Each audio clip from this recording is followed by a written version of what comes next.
जैसे alcohol consumption हम ज़्यादा करते हैं, तो सबसे ज़्यादा इम्पैक्टफुल जो पड़ता है, वो लिवर पे पड़ता है और अल्टीमेटली लिवर सिरोसिस हो जाती है। लिवर अपना काम बंद करने करने लगता है। लिवर की सारी धीरे-धीरे उसके अंदर इतनी गाँठें बन जाती हैं कि उसको हम बोलते हैं लिवर सिरोसिस, लिवर फेलियर हो जाता है। तो सबसे ज़्यादा नुकसान अल्कोहल का जो है, वो लिवर पे पड़ता है ना? क्योंकि वो उतनी अमाउंट में डिटॉक्सिफ़ाई नहीं कर सकता चीज़ों की। जैसे आज दर्स कुरान से में बात आई, सुम्मा लतुसअलुन्ना यौमइज़िन अनिन नईम।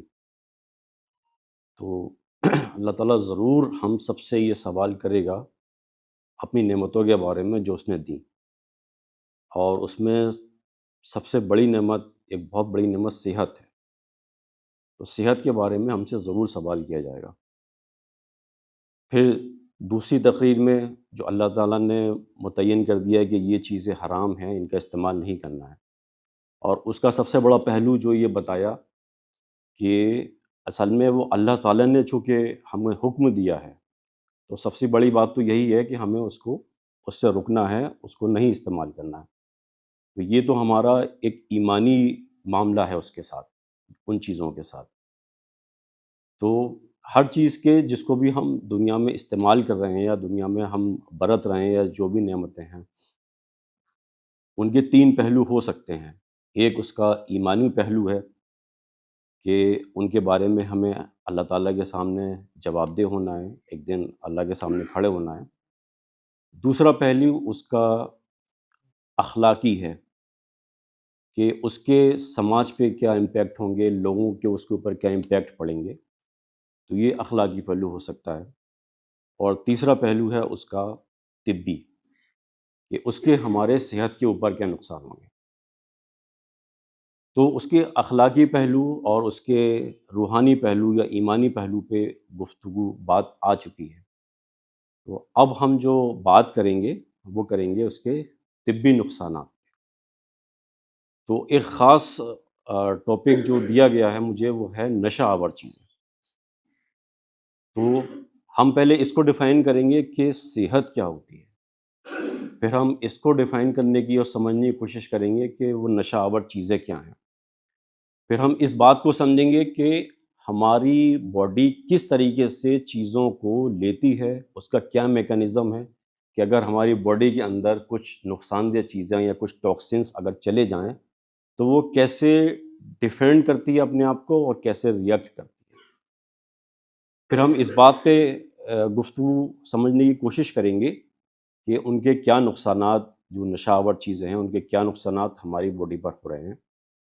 फिर उसके बाद हम ये कोशिश करेंगे जानने की हम कैसे बच सकते हैं, और समाज इस मामले में कितना अवेयर है, कितना जागरूक है, और उसके समाजी नुकसानात क्या हो सकते हैं, उसके नफ़सानी नुकसानात क्या हो सकते हैं। तो अगर हम सेहत को डिफ़ाइन करना चाहें कि सेहत क्या है, या हम किसको कहेंगे कि वो सेहतमंद है, तो बज़ाहिर तो ये बहुत आसान सा सवाल है। हम सब सेहतमंद हैं, हम सब काम कर रहे हैं, हम सब अपनी ड्यूटी कर रहे हैं, हम सब यहाँ बैठे हुए एक प्रोग्राम को सुन रहे हैं। लेकिन अगर हम देखेंगे तो हर वक़्त हमें कुछ न कुछ परेशानी लाहक है। तो सेहत को एग्ज़ैक्टली डिफ़ाइन कर पाना कि जिसको हम कहें कि ये परफ़ेक्टली सेहतमंद है, वो एक बहुत मुश्किल काम है। डब्ल्यूएचओ ने इसको जो डिफ़ाइन करने की कोशिश की है कुछ चीज़ों को, तो उसने 3 चीज़ों पे कहा है कि अगर ये तीनों चीज़ें एक इंसान के अंदर मौजूद हैं परफ़ेक्टली, तो हम कह सकते हैं कि वो सेहतमंद है। तो वो 3 पहलू हैं उसके, फ़िज़िकल, मेंटल एंड स्पिरिचुअल। कि आदमी फ़िज़िकली फ़िट हो, उसे बज़ाहिर कोई बीमारी ना हो, और वो अपने सारे रोज़मर्रा के काम बहुत आराम से कर रहा हो, बॉडी में किसी तरह का कोई दर्द ना हो उसे, कोई और तकलीफ़ ना हो जिस्मानी, और अपने किसी भी काम को करने में उसे किसी भी तरीके की डिसेबिलिटी का या परेशानी का सामना ना करना पड़े। तो ये तो फ़िज़िकल एस्पेक्ट हो गया। दूसरा है मेंटल एस्पेक्ट, यानी कि नफ़सियाती, कि हम नफ़सियाती तौर पर भी एकदम फ़िट हों। हमको कोई साइकोलॉजिकल प्रॉब्लम ना हो, हमको कोई दुःख ना हो, हमको कोई ज़हनी तौर पे परेशानी ना हो, हमें कोई डिप्रेशन ना हो, कोई एंग्ज़ायटी ना हो, चीज़ों को लेके हम जल्दी परेशान ना हो जाते हों, और चीज़ों को जो परेशानियाँ आएँ हमारे ऊपर, तो उनको उनको टॉलरेट करने की, उनको टैकल करने की हमारे अंदर सलाहियत हो। तो ये उसका नफ़सियाती पहलू है। उसमें ये भी शामिल है कि हम दूसरों के साथ जो है किस तरीके से बिहेव करते हैं, हमारा बिहेवियरल एस्पेक्ट कैसा है, ये भी एक सेहतमंद ज़िंदगी में एक सेहतमंद इंसान के अंदर होना ज़रूरी है। और तीसरी चीज़ है स्पिरिचुअल। स्पिरिचुअल होने में और मज़हबी होने में फ़र्क है। हमारे लिए स्पिरिचुअलिटी क्या है? हमारे लिए एक मुसलमान के लिए स्पिरिचुअलिटी ये है कि हम इस बात पे यकीन रखते हैं कि अल्लाह है और एक दिन उसके सामने खड़े होके अपनी इस पूरी ज़िंदगी का हिसाब देना है, एक नई ज़िंदगी सामने आएगी। ये चीज़ फ़ितरी है, इसको हर इंसान के अंदर रखा गया है, स्पिरिचुअल एस्पेक्ट हर इंसान के अंदर है। लेकिन चूँकि एक गलत माहौल मिलने की वजह से वो स्पिरिचुअलिटी बदल जाती है। लोगों के गलत बिलीफ हो जाते हैं, लोगों की गलत वो हो जाती है। लेकिन चूँकि वो चीज़ फ़ितरी है, हर इंसान के अंदर रखी हुई है, तो वो स्पिरिचुअलिटी भी इंसान की किसी न किसी तरीके से मैनिफेस्ट होती है। तो वो चाहे इंसान चाहता है कि कोई ऐसा हो जिसके आगे मैं झुकूँ, जिसके आगे सर झुकाऊँ, जिससे मैं अपनी मन मुरादें पूरी करूँ। तो लोगों के अंदर वो बिगाड़ की शक्ल में, शिर्क की बहुत सारी उसकी शक्ल में वो मैनिफेस्ट होती है। जो लोग खुदा पे यकीन नहीं रखते, उनके अंदर भी वो स्पिरिचुअलिटी का पहलू मौजूद है। वो किसी न किसी चीज़ को अपना वो बनाते हैं फिर। तो उस लिहाज से भी ये भी हेल्थ का एक पार्ट है कि हम स्पिरिचुअलिटी भी हमारे अंदर वो मौजूद हो और उसका भी एक बैलेंस मौजूद हो। उस मामले में भी बहुत इम्बैलेंस भी लोगों से होता है कि फिर वो अपनी समाजी ज़िंदगी का ख़्याल नहीं कर रहे, वो अपनी पर्सनल ज़िंदगी का ख़्याल नहीं करते हैं। वो लेवल इतना बढ़ जाता है या वो लेवल किसी में इतना कम हो जाए कि वो फिर अपनी समाजी ज़िम्मेदारियों से, अपनी अखलाकी ज़िम्मेदारियों से वो बिल्कुल ही बेगाना हो जाए। तो ये उसकी स्पिरिचुअल हेल्थ का पार्ट है। तो इन तीनों चीज़ों का एक कॉम्बिनेशन है जिसको हम कहते हैं कि अगर ये सब चीज़ें एक बैलेंस के साथ हमारे ज़िंदगी में मौजूद हैं, तो हम कहते हैं कि वो सेहतमंद है। एक आम तौर से एक मोटी-सी बात ये है कि हम अपनी सारी चीज़ों को कर पा रहे हैं, बिना किसी मदद के, बिना किसी सहारे के, अपने पूरे होशो-हवास में रहते हुए सारे फ़ैसले कर पा रहे हैं। अपनी ज़िंदगी को गुज़ारने में हमें किसी सहारे की ज़रूरत नहीं है। अपनी डेली रूटीन को हम कर पा रहे हैं। और अपने ज़िंदगी के सारे फ़ैसले हम खुद से ले पा रहे हैं, बिना किसी पे बोझ बने हुए और तो हम कह सकते हैं कि हम सेहतमंद हैं। बाकी थोड़ी बहुत प्रॉब्लम तो हम में से हर किसी के साथ लगी हुई है। तो ये तो हो गया सेहत। अब नशा आवर चीज़ हम किन चीज़ों को कहते हैं कि ये नशा आवर चीज़ है। नशे को जो डिफ़ाइन कर सकते हैं, नशे की चीज़ों की जो कैरेक्टरिस्टिक होती है, जो ख़ास बात होती है, वो ये कि उसकी हमको आदत पड़ जाती है, एक लत लगती है। तो इसलिए हम उसको बोलते हैं नशावर। बहुत सारी चीज़ें ऐसी हैं जो कि हमारी ग़िज़ा का पार्ट हैं। आदत हमको उनकी भी है। खाने की एक मख़सूस आदतें हमारी डेवलप होती हैं। कुछ चीज़ें हमें पसंद होती हैं, कुछ चीज़ें हमें नापसंद होती हैं, लेकिन सब खाने की हैं। तो ये वो चीज़ें हैं जो कि नॉर्मल ग़िज़ा का पार्ट नहीं है। ग़िज़ाइयत का जिसको हम कहते हैं कि ग़िज़ाइयत का एक पहलू तो ये है कि वो चीज़ें कि हमको एक भूख का एहसास होता है और हम उसको एक ज़रूरत के तौर पे लेते हैं, उससे हमको मज़ा भी हासिल होता है। तो इन दोनों चीज़ों के साथ कि भूख का एहसास होता है, उससे हमको एक लज़्ज़त हासिल होती है, एक मज़ा मिलता है, इसलिए हम चीज़ों को खा रहे हैं। लेकिन अगर हम साइंटिफ़िक तौर से देखें कि ग़िज़ा क्या होती है, तो ग़िज़ा की डेफ़िनिशन ये है कि हमारी बॉडी को कुछ चीज़ों की ज़रूरत है। वो कुछ एसेंशियल कंपोनेंट्स हैं जिनकी हमारी बॉडी को ज़रूरत है। तो उसमें कुछ मेजर कंपोनेंट्स होते हैं जो कि प्रोटीन है, कार्बोहाइड्रेट है और फैट है। कुछ माइनर कंपोनेंट्स होते हैं जो कि हमारे मिनरल्स हो गए, वाटर हो गया और मिनरल्स में भी कुछ ऐसे हैं कि जो ज़्यादा मिकदार में चाहिए, कुछ ऐसे हैं जो कम मिकदार में चाहिए, विटामिन्स हो गए। तो ये सारी चीज़ें जो कि हमारी बॉडी की ज़रूरत हैं, ये जिस चीज़ के अंदर मौजूद होती हैं, तो वो हम ग़िज़ा के तौर पे इस्तेमाल करते हैं। तो किसी चीज़ की ग़िज़ाइयत की वैल्यू वो इस बात से तय पाती है कि उसके अंदर ये वाली चीज़ें कितनी मौजूद हैं। अल्लाह ताला ने बेशुमार किस्म की नेमतें पैदा की हैं दुनिया भर में, इस एतबार से कि वो अपने अंदर कोई ना कोई ख़ुसूसियत ग़िज़ाइयत के एतबार से रखती हैं। मज़े के एतबार से भी उनके अंदर ख़ुसूसियात हैं और ग़िज़ाइयत के एतबार से भी। कुछ चीज़ें हैं जो कि प्रोटीन कंटेंट ज़्यादा है। प्रोटीन का बेसिक फ़ंक्शन जो होता है हमारी बॉडी को बनाना होता है। हमारी बॉडी बिल्डिंग हुई है, जो भी है हमारी, उसमें प्रोटीन से ही बनी है वो। प्रोटीन मेनली है, हमारी सारी मसल्स कंटेंट जो है वो सारा प्रोटीन होता है ना? इसी तरीके से प्रोटीन बहुत सारे बॉडी के मैकेनिज़्म को चलाने के लिए, हरकत के लिए हमारी बॉडी जितनी भी हरकत कर रही है वो मसल्स से कर रही है। वो कुछ अंदरूनी मसल्स भी हैं हमारी, कुछ स्केलेटल मसल्स भी हैं, तो हरकत के लिए प्रोटीन ज़रूरी है। दूसरी चीज़ है, मेजर कंपोनेंट होता है वो कार्बोहाइड्रेट्स का होता है। कार्बोहाइड्रेट्स बेसिकली एनर्जी का सोर्स है हमारी। तो कार्बोहाइड्रेट जितनी भी हमारी जो ये मीठी चीज़ें होती हैं वो सब कार्बोहाइड्रेट है।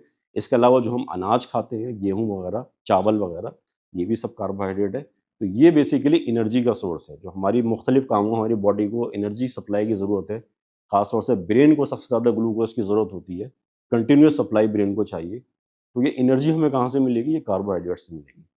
तो कार्बोहाइड्रेट, फैट हमारी बॉडी में इमरजेंसी सिचुएशन में एनर्जी का काम करती है। इसके अलावा बॉडी बिल्डिंग में भी उसका रोल है।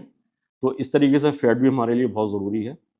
और फिर मिनरल्स एंड विटामिन्स हैं जिनके मुख्तलिफ काम्स हैं, उसका यहाँ मैं बहुत डिटेल में नहीं बता सकता। तो इस तरीके से ये ग़ज़ाई अदवास है। तो अब नशा आवर चीज़ें क्या हैं?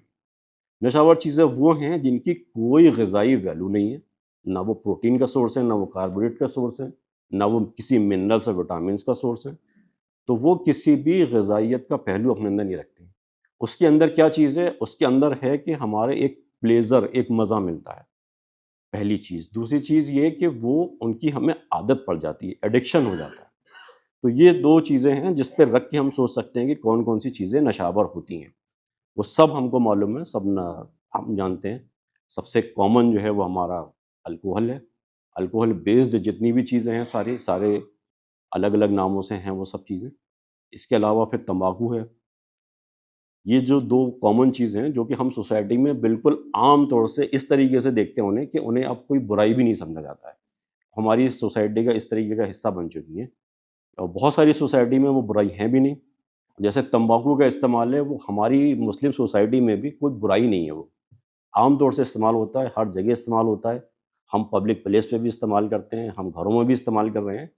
तो वो हमारी ज़िंदगी का हिस्सा बन चुकी है, इसलिए अब हमको उसमें कोई बुराई महसूस भी नहीं होती है। तो ये तम्बाकू का मामला है। अल्कोहल का मामला ऐसा नहीं है, मुस्लिम सोसाइटी में उसके लिए रेस्ट्रिक्शंस हैं, अल्लाह ताला ने उसको हराम किया है, तो वो उसको हराम माना जाता है और उसका जो इस्तेमाल है तो उसको लोग बुराई समझते हैं। लेकिन उसका इस्तेमाल भी हमारी सोसाइटी में, मुस्लिम सोसाइटी में, हमारे यूथ में बहुत तेज़ी से बढ़ रहा है, बहुत कॉमन होती चली जा रही है। और एक ऐसा हो सकता है कि कुछ दिनों में उसको भी हम एक बुराई ना समझें वो।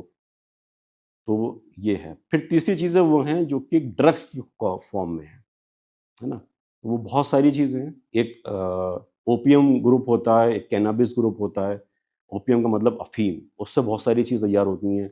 एक कैनाबिस ग्रुप है। तो इस तरीके की बहुत सारी चीज़ें हैं जिनको हम बहुत ही कम मिकदार में और दवाई के थ्रू ओरल फॉर्म में या अपनी सूंघने की उसके ज़रिए या फिर हम उसको इंजेक्शन के थ्रू लेते हैं और वो भी सोसाइटी में कॉमन है। लेकिन वो वैसे दिखाई नहीं देंगे क्योंकि गवर्नमेंट ने उनको बैन किया हुआ है।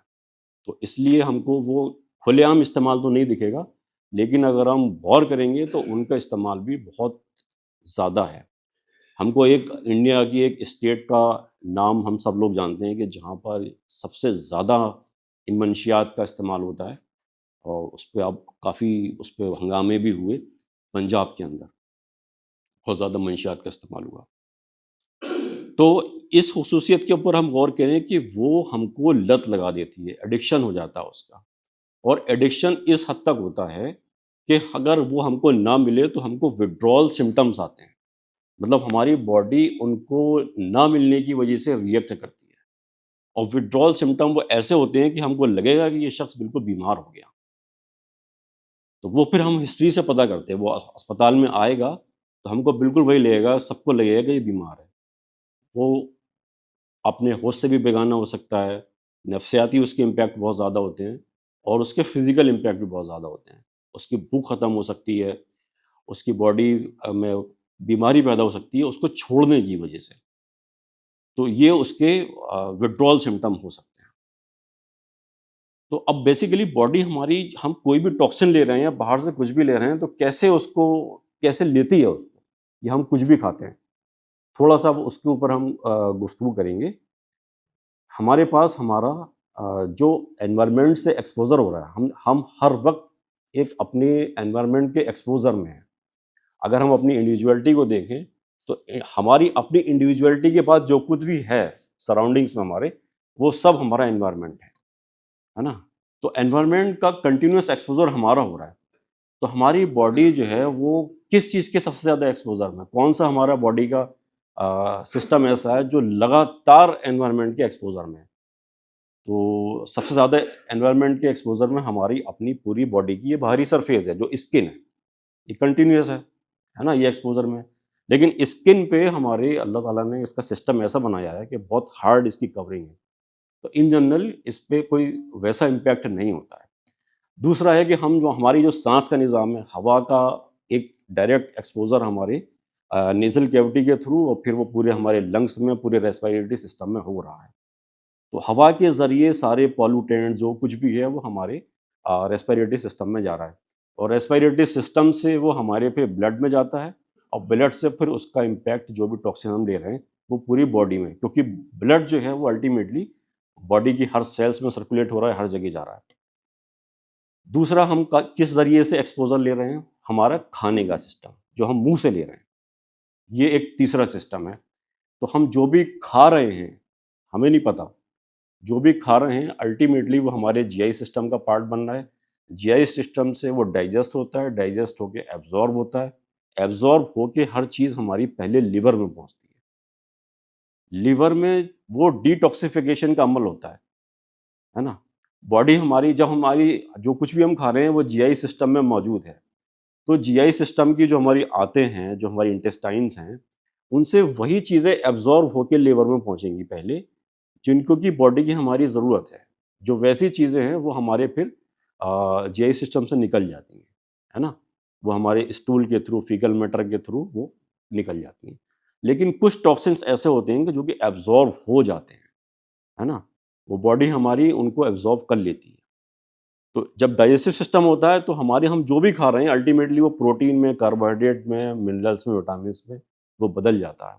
अल्टीमेटली बदल के वो हमारी जीआई सिस्टम से एब्ज़ॉर्ब होके और लिवर में पहुँच गया।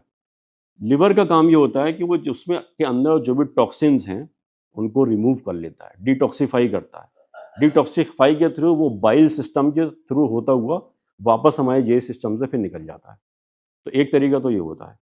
दूसरा तरीका ये होता है, इसके अलावा लिवर में ये भी डिसाइड होता है कि बॉडी की किन-किन चीज़ों की कितनी ज़रूरत है। हमारी बॉडी में अगर फैट की ज़्यादा ज़रूरत है, तो वो फैट को उतनी मिकदार में वहाँ भेज देगा। बाकी की फैट को वो स्टोर करने के मैकेनिज़्म में डाल देगा। प्रोटीन की जहाँ ज़रूरत है, अगर तो वो प्रोटीन को की सप्लाई को वो ओके कर देगा कि अब जाइए, आगे बढ़िए, ब्लड के थ्रू जगह पे जाइए। अदरवाइज़ वो प्रोटीन को भी स्टोर करने का मैकेनिज़्म करेगा। इसी तरीके से कार्बोहाइड्रेट को भी। तो अगर हम एक्सेस फैट लेते हैं या एक्सेस कार्बोहाइड्रेट ले लेते हैं, कंज़म्पशन करते हैं, तो वो अल्टीमेटली कार्बोहाइड्रेट फैट में बदलती है और फैट बदलती है। फैट हमारी बॉडी का में स्टोर हाउस होता है, जो जहाँ पे भी हम जो कुछ भी एक्सेस ग्लूकोज़ ले रहे हैं, एक्सेस कार्बोहाइड्रेट ले रहे हैं, तो वो लिवर के अंदर जाके अल्टीमेटली सब कुछ फैट में बदल जाएगा वो। जिससे हम ओबेसिटी की बीमारी का जो आज सामना कर रहे हैं, हर आदमी मोटापे का शिकार है और उस मोटापे की वजह से तमाम कार्डियोवैस्कुलर बीमारियाँ और हाइपरटेंशन, ब्लड प्रेशर, डायबिटीज़ हो रही है। तो वो यही है कि हम एक्सेस फूड लेने का शिकार हैं। दूसरा मैकेनिज़्म जो हमारी बॉडी में है वो किडनी का है। किडनी हमारी जो फ़ंक्शन कर रही हैं, तो कुछ चीज़ें जो कि फ्लूइड में हैं, जो ब्लड के अंदर पहुँच चुकी हैं, तो अल्टीमेटली ब्लड वो किडनी के अंदर फ़िल्टर लगे हुए हैं, वो पूरा ब्लड हमारा फ़िल्टर होता है और मेनली उससे जो प्रोटीन का एंड प्रोडक्ट है, यूरिया और क्रिएटिनिन, वो बाहर निकलते हैं। इसके अलावा जो टॉक्सिन्स ब्लड के अंदर मौजूद हैं, वो बाहर निकल जाते हैं। तो ये दूसरा तरीका है। तीसरा जो मैकेनिज़्म हमारी बॉडी का जो कि बाहर के टॉक्सिन्स से जो हमारी बॉडी जिनको पहचानती नहीं है, और वो इन्फेक्शंस भी हो सकते हैं, वायरस, बैक्टीरिया, फंगस, और वो फॉरेन बॉडी कुछ भी हो सकती है जिसको हमारी बॉडी पहचानती नहीं है। तो उनका भी उनके लिए पूरा एक इम्यून मैकेनिज़्म हमारे ब्लड के अंदर है। हमारे व्हाइट ब्लड सेल्स हैं, वो एक इम्यून मैकेनिज़्म बनाते हैं। वो उस फॉरेन बॉडी के अगेंस्ट रिएक्शन देते हैं। इन्फ्लेमेशन होता है जिसकी वजह से हमें बुखार भी आता है, लेकिन वो साइन होता है कि हमारी बॉडी किसी फॉरेन बॉडी से रिएक्ट कर रही है या कोई इन्फेक्शन हमारे अंदर है। तो ये एक बॉडी का मैकेनिज़्म है। तो अब नशे आवर चीज़ों को हम देखेंगे तो हमारी इन्हीं चीज़ों पे सबसे ज़्यादा फ़र्क पड़ता है कि सबसे पहले हमारा जो लिवर है, जैसे अल्कोहल कंज़प्शन हम ज़्यादा करते हैं, तो सबसे ज़्यादा इम्पैक्टफुल जो पड़ता है, वो लिवर पे पड़ता है और अल्टीमेटली लिवर सिरोसिस हो जाती है। लिवर अपना काम बंद करने करने लगता है, लिवर की सारी धीरे-धीरे उसके अंदर इतनी गाँठें बन जाती हैं कि वो उसको हम बोलते हैं लिवर सिरोसिस, लिवर फेलियर हो जाता है। तो सबसे ज़्यादा नुकसान अल्कोहल का जो है वो लिवर पे पड़ता है ना? क्योंकि वो उतनी अमाउंट में डिटॉक्सिफ़ाई नहीं कर सकता चीज़ों को। और दूसरा फिर हमारा किडनी है, इसी तरीके से फिर हमारा रेस्पिरेटरी सिस्टम है ना? जैसे तम्बाकू का जो एक्सपोज़र हम ले रहे हैं, तो उसका डायरेक्ट एक्सपोज़र है एक तो। तम्बाकू का एक्सपोज़र डायरेक्ट एक्सपोज़र होता है क्योंकि हम उसको ले रहे हैं, तो उसका स्मोक जो है वो डायरेक्टली लंग्स को एक्सपोज़ कर रहा है। तो वो डायरेक्ट तम्बाकू के अंदर 7000 केमिकल्स मौजूद हैं, जो कि हमारी बॉडी को नुकसान पहुँचा सकते हैं। उस सब के बारे में तो हमारी स्टडी नहीं है, लेकिन 250 केमिकल उसके अंदर ऐसे हैं जो कि हमें पता है कि इससे ये नुकसान हो रहा है। तो तम्बाकू का जो नुकसान है वो सबसे ज़्यादा यही है कि रेस्पिरेटरी सिस्टम हमारा अफ़ेक्टेड हो रहा है ना? तो एक बहुत कॉमन बीमारी है, बहुत कॉमन जो तम्बाकू खाने से हो रही है, वो है COPD, chronic obstructive pulmonary disease. मतलब जो भी तम्बाकू का इस्तेमाल कर रहा है, उसमें से हर दूसरे-तीसरे आदमी को ज़रूर सीओपीडी है। इसमें क्या होता है कि जो हमारी लंग्स की जो कैपेसिटी है कि वो ऑक्सीजन ले रहा है और कार्बन डाइऑक्साइड बाहर निकाल रहा है, वो जो खलियात हैं, वो रिजिड हो जाते हैं उनके और उनके अंदर जो बारीक-बारीक डलियाँ हैं, वो सिकुड़ जाती हैं। तो हवा पास होने का जो मैकेनिज़्म है और हवा को निकालने का मैकेनिज़्म है, वो अल्टीमेटली अफ़ेक्टेड होता है। तो वो हम जितने भी पेशेंट आते हैं, अगर उनके एक्स-रे करा के देखते हैं, तो वो हर दूसरे-तीसरे आदमी को सीओपीडी का शिकार है। तो ये तो एक ऐसी बीमारी है कि जिसके साथ आदमी चलता रहता है। एक जो खतरनाक बीमारी होती है, वो कैंसर है, तम्बाकू खाने से होती है। इसके अलावा अल्कोहल से हो रही है। इस पे हम थोड़ा डिटेल में बात करेंगे, तम्बाकू और अल्कोहल के ऊपर। हम दूसरी चीज़ों पे पहले बात कर लेते हैं। जो हमारी दूसरी चीज़ें हैं, जैसे कि ओपियम का हो गया या जितनी और नशेवर चीज़ें हैं, तो उनका नुकसानात हमारी सबसे ज़्यादा पड़ता है, वो दिमाग पे पड़ता है ना? इसके अलावा चूँकि डिटॉक्सिफ़िकेशन नहीं हो पाता, बहुत ज़्यादा अमाउंट में लेने से लिवर पे असर पड़ रहा है। तो अल्टीमेटली जो है हमारे सब जैसे सबसे ज़्यादा दिमाग पे असर पड़ता है। जो हमारी धीरे-धीरे सोचने समझने की सलाहियत है, फैसला लेने की सलाहियत है और हम याद रखने की हमारी सलाहियत है, मेमोरी लॉस हो रहा है, कॉग्निटिव फंक्शन अफेक्टेड हो रहे हैं। ये सारी चीज़ें धीरे-धीरे हमारी बहुत कमज़ोर होने लगती हैं। तो उनका एक तो समाजी पहलू बहुत है इन सारे नशावर चीज़ों का। मतलब ये है कि हम अपने आप को तो नुकसान पहुँचा ही रहे हैं, हम पूरे समाज को नुकसान पहुँचा रहे होते हैं। मुझसे मेरे एक कलीग ने सवाल किया था जब मैं रेज़िडेंसी कर रहा था कि मुसलमानों में आप मैं तो मतलब उसका अपना ऑब्ज़र्वेशन था कि ये तो ठीक है कि अल्कोहल हराम की गई है, शराब हराम है और शराब उनके मुसलमानों में हम हिस्ट्री लेते हैं तो शराब का वो नहीं मिलता है। बल्कि हम जब मुसलमान पेशेंट आते थे तो जैसे हम उनसे पूछें, क्या शराब इस्तेमाल करते हैं आप? हम 3 चीज़ों की हिस्ट्री हर पेशेंट से लेते हैं, एक तम्बाकू का इस्तेमाल, एक शराब का इस्तेमाल और एक दूसरी किसी और नशेआवर चीज़ का इस्तेमाल। तो जब हम उनसे पूछते थे कि शराब का इस्तेमाल करते हैं, तो वो बड़ी अजीब-सी नज़रों से देखते थे कि भई, एक मुसलमान से ये पूछ रहे हो कि शराब का इस्तेमाल करता है? तो ये है कि मतलब वो शराब का इस्तेमाल तो उसका ये सवाल था कि शराब के लिए तो इतने स्ट्रिक्ट मना किया गया है कि वो हराम है बिल्कुल। लेकिन तम्बाकू का इस्तेमाल इतना ज़्यादा कॉमन है कि हर दूसरा-तीसरा आदमी आ रहा है, वो तम्बाकू खाता हुआ आ रहा है। तो उसके लिए क्यों नहीं मना किया गया? तो मैंने उसका जवाब उस यही दिया था कि तम्बाकू का डायरेक्ट हराम तो नहीं है, क्योंकि तम्बाकू की खोज ही बाद में हुई है वो तो। आज से 100 साल पहले, 150 साल पहले का वो है ये, जो बीड़ी, सिगरेट, तम्बाकू का जितना इस्तेमाल हुआ है। तो लेकिन एक बुनियादी हुक्म जो मौजूद है वो ये कि हर जो चीज़ सेहत को नुकसान पहुँचाए, तो वो फिर गलत है उसका इस्तेमाल। लेकिन दूसरा पहलू शराब का स्ट्रिक्टली नाम लेके क्यों हराम किया गया? क्योंकि उसके समाजी नुकसानात ज़्यादा हैं। तम्बाकू में जो आप कर रहे हैं या किसी और नशेआवर चीज़ में, वो आप अपने आप को नुकसान पहुँचा रहे हैं जो भी कर रहे हैं। समाज से उसका उतना मतलब नहीं है। लेकिन जब आप शराब का इस्तेमाल करते हैं तो फिर आप पूरे समाज को नुकसान पहुँचा रहे हैं, क्योंकि आप सोचने समझने की सलाहियत ही खो दे रहे हैं। आप होश में ही नहीं हैं। जब आप होश में नहीं हैं तो आप क्या कर देंगे उसका कोई अंदाज़ा नहीं लगा सकता।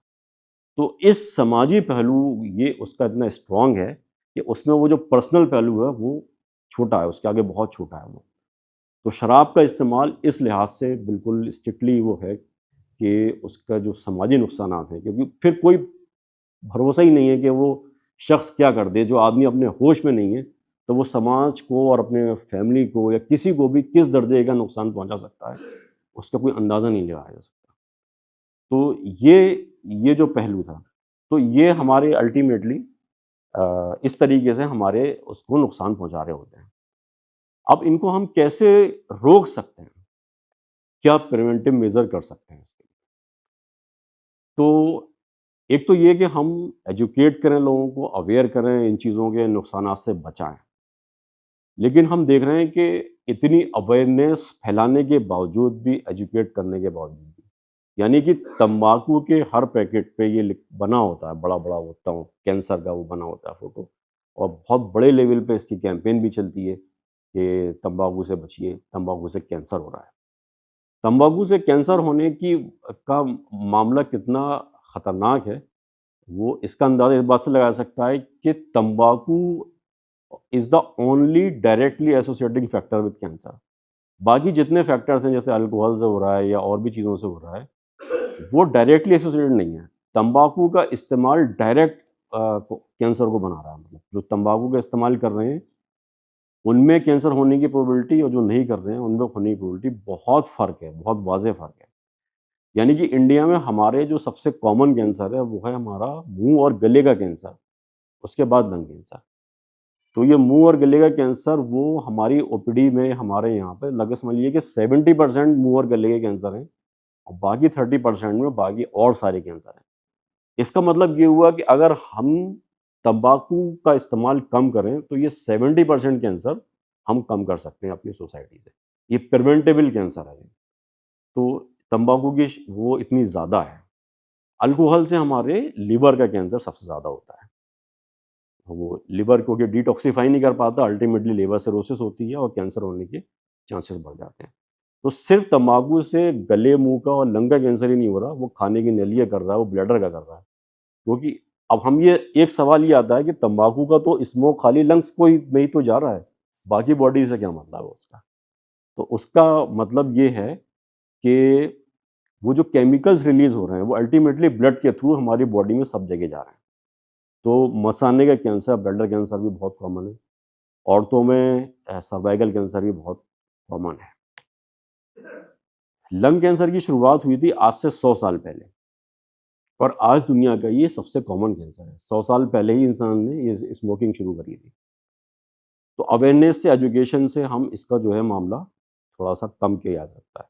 अब अवेयरनेस और एजुकेशन, ये हम में से हर शख्स की ज़िम्मेदारी हो सकती है कि इनके खिलाफ हम काम करें, और अपने उन ताल्लुकात का इस्तेमाल करें जिससे हम किसी फ़र्द पे अपने एक इमोशनल दबाव बनाते हैं, ख़ास तौर से अपने फैमिली मेंबर्स में। जिस तरीके से हम उनसे और काम करवाते हैं, एक इमोशनल वो दबाव क्रिएट करके, उस तरीके से हम उनसे कर सकते हैं। और दूसरा तरीका ये है कि हम, गवर्नमेंट ने बहुत सारी वो शुरू किए हैं डी एडिक्शन सेंटर। अभी पिछले 3 महीने पहले ऑल ओवर इंडिया लेवल पे गवर्नमेंट ने एक डी एडिक्शन सेंटर का सारे मेडिकल कॉलेज में एक साथ इनॉग्रेशन किया। वो हमारे जेएन मेडिकल कॉलेज में भी अब वो बन गया है डी एडिक्शन सेंटर। उसमें काउंसलिंग होती है, उसमें अगर बहुत ज़्यादा दिक्कतें हैं, तो हम डी एडिक्शन थेरेपी भी देते हैं। जैसे तम्बाकू में जो एडिक्टिव मटेरियल है वो निकोटीन है, क्योंकि निकोटीन होने की वजह से हमें उसकी आदत पड़ती है, एक प्लेज़र का वो आता है ना? प्लेज़र, हमें हमें जो खुशी होती है किसी भी चीज़ से, वो क्यों? उसका अगर जो केमिकल, अगर हम वो देखें तो उसका एक डोपामाइन होता है हमारी बॉडी के अंदर, वो सीक्रेट होता है। किसी भी चीज़ से जैसे हमें खुशी महसूस हो रही है, जब हम वो कर रहे होते हैं, तो वो डोपामाइन रिलीज़ होता है। हमारे दिमाग को लगता है कि बहुत अच्छी फ़ील आती है, प्लेज़र हो रहा है। वो किसी भी चीज़ से हो सकता है। तो ये नशेआवर चीज़ों से डोपामाइन की बहुत हाई अमाउंट सीक्रेट हो जाती है हमारे ब्रेन के अंदर। उससे लगता है कि हम एक बहुत ही प्लेज़र की कैफ़ियत में हैं, बहुत अल्टीमेट खुशी हमको जो मिल रही है, वो उससे मिल रही होती है कि कोई गम नहीं है, हमें बिल्कुल खुशी है। तो हमें से तो हर शख्स चाहता है ना कि ये चीज़ हमको मिले, अल्टीमेट खुशी, है ना? तो वो उसको लेते हैं, उनका लॉजिक वही है, आप उनको वैसे नहीं समझा सकते कि हमको असल क्या है हमारा, हमारा यही तो है ना कि हमें अल्टीमेट खुशी मिले। अब वो थोड़ा बहुत सेहत के नुकसान हो जाएँ या हो जाएँ, वो एक अलग बात है। तो इसलिए वो उस काम को कर रहे होते हैं। तो गवर्नमेंट बहुत तरीके से काम करती है, उसमें एक ये है कि जो ये फ़ॉर्मेशन हो रहा है इनका, जिन कंपनियाँ ये इन प्रोडक्ट्स को बनाती हैं, उन पे बहुत हाई टैक्स लगा देती है। उनको इतना महँगा कर देती है कि वो हर आदमी के बस की बात ना हो। एक तरीका ये है, अवेयरनेस कैंपेन चलाती है, एजुकेशन प्रोग्राम चलाती है। एक सवाल ये पैदा होता है हम लोग के ज़हन में कि गवर्नमेंट कंप्लीटली बैन क्यों नहीं कर देती है तंबाकू को और अल्कोहल को? कर दे ना, उसको बिल्कुल ही ख़त्म कर दे। ये क्या मुश्किल है? गवर्नमेंट के लिए क्या मुश्किल है? तो जब ना रहेगा बाँस तो बाँसुरी नहीं बजेगी। लेकिन क्या ऐसा कर पाना मुमकिन है किसी भी गवर्नमेंट के लिए? ये ऑलमोस्ट इम्पॉसिबल है। उसकी वजह ये है क्योंकि अगर हमने इसको कंप्लीटली बैन किया, गवर्नमेंट इसकी कोशिशें कर चुकी हैं। आज से 60-70 साल पहले यूएस में इस बात की कोशिश हुई थी। अब से कुछ 10-15 साल पहले बिहार में लालू गवर्नमेंट ने अल्कोहल को कंप्लीटली बैन करने की कोशिश की थी। लेकिन उसका रिज़ल्ट क्या होता है? जिस चीज़ की पब्लिक को आदत लगी हुई है, वो फिर चोर रास्ते निकालती है उसके लिए। हाई अमाउंट में स्मगलिंग शुरू हो जाती है, इल्लीगल वे से लोगों का इस्तेमाल शुरू हो जाता है। उसको कैसे रोकेंगे? क्रिमिनल इंसिडेंट्स बढ़ जाएँगे सोसाइटी में। तो गवर्नमेंट को बहुत सोच समझ के फैसले लेने होते हैं। तो ये किसी भी गवर्नमेंट के लिए आज की डेट में पॉसिबल नहीं है कि वो एकदम उसको बंद कर पाए। गवर्नमेंट के पास एक ही तरीका है कि वो या तो एक तरफ अवेयरनेस कैंपेन चलाए, एजुकेट करे लोगों को, उसके जो ख़राब असरात हैं उनसे बचाए, और दूसरा तरीका ये है कि उन प्रोडक्ट का मिलना थोड़ा-सा मुश्किल कर दे, उन पे हाई टैक्स लगाए। तीसरा तरीका ये होता है कि हम पब्लिक प्लेस पे इस चीज़ को बैन कर सकते हैं, जो कि गवर्नमेंट ने किया है, कि पब्लिकली आप इसका इस्तेमाल नहीं कर सकते। तो इस तरीके से डिफरेंट मेजर्स हैं जिनको लेके गवर्नमेंट इस पे काम करती है। तो इसमें एक ये वाला पहलू भी है कि जैसे इस्लाम पसंदों के लिए, कि जो हम ये चाहते हैं कि जैसे इस्लामी निज़ाम भी कायम हो जाए या इस्लामी सिस्टम भी आ जाए और हम लोग गालिब आ जाएँ, तो क्या हम इन चीज़ों को, जैसे हम ये सपना देखते हैं ना कि अगले दिन से अल्कोहल को हम बैन कर देंगे, सारी नशावर चीज़ों को ख़त्म कर देंगे, ये पॉसिबल नहीं है। पहले वही होगा कि पहले आप लोगों को तरबियत करेंगे, लोगों को एजुकेट करेंगे, तब आप, अदरवाइज़ इल्लीगल मीन से क्योंकि जब पब्लिक बिगड़ी हुई है, जब हमारी पब्लिक ख़राब है, तो बिना उनकी एजुकेट किए हुए उस लेवल तक लाई हुई आप डायरेक्टली बैन नहीं कर सकते। दूसरा इसका पहलू ये भी है कि गवर्नमेंट को इससे इनकम बहुत है, बहुत हाई अमाउंट में रेवेन्यू जनरेशन होता है इससे, तो वो भी है। फिर लाखों लोग, मिलियंस की तादाद में इससे रोज़गार से जुड़े हुए हैं, तो वो पब्लिक रिवोल्ट का भी खतरा है। तो इस तरीके की बहुत लोगों ने दिमाग लगाया कि इसको ख़त्म किया जा सके, लेकिन वो ख़त्म करना पॉसिबल नहीं है। सिर्फ़ एक ही मीन्स है कि लोगों को अवेयर किया जाए, लोगों को उसके नुकसानात से बचाया जाए, उसके डिफरेंट तरीके हमको निकाले जाएँ। तो यही एक तरीका है कि हम अवेयर करके, एजुकेट करके लोगों को उससे निकाल सकते हैं, बता सकते हैं। शुक्रिया।